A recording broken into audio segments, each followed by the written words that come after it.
Hey, what's going on, everybody? So a little bit more work done on the car as we continue on. So yesterday we tackled, you can see, before I quit yesterday, I installed the heater control valve. And again, you have to run this one particular cable through the block-off plate before you install the block-off plate and install the screws or the mounting screws to have the block-off plate on. So actually that should be a step in the manual. They're saying you should jump ahead and do that, and I'm just thinking, well, why don't we just make it a step in the manual, because if you put this block-off plate on before that, you're going to have a hard time, getting this installed. One of the other things to mention is the instruction manual talks about 5/8 inch hose, which is what we have here going from the manifold down to the bottom water line. But what we have here is 3/4 inch hose going to the other side of the inlet to the top water line on the unit. So there was some confusion. Again, this is a 5/8 nipple with a 3/4 hose, so I'm hoping that doesn't leak. It shouldn't. I've torqued it down pretty good, and we're going to call the folks at Classic Auto Ware this morning just to ensure that that is okay to do that.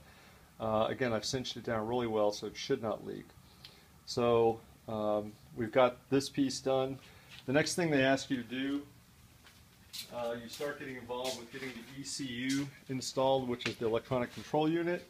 And that electronic control unit, they tell you can mount anywhere you want, but they recommend right above the actual unit. So I've installed it just right inside where the glove box, the upper part of the glove box would go. So you can take a look and see where I put that up here. And then they want you to take the wiring harness that comes with it and start plugging all the wiring harness up to the different components and doing a check of the ECU.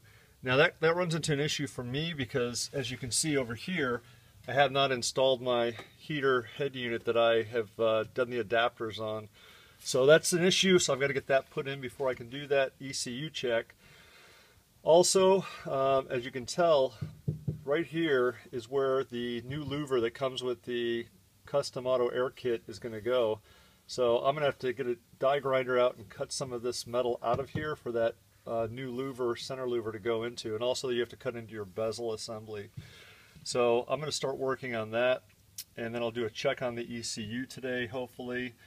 And then the next step after all that's done is to start getting all of the ducting. You can see where the heater ducts are going to plug up here and here, and there's another piece that goes on here where you're going to have all your heater ducting going.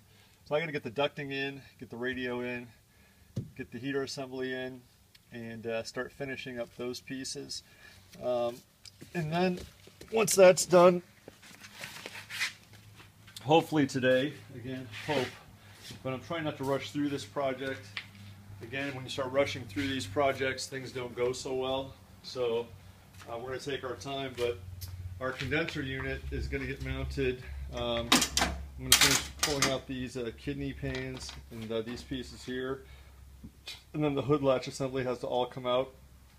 And then down in here, you're going to mount, in front of your radiator, you're going to mount your condenser unit and your dryer filter strainer on this side. So plenty of work to still do.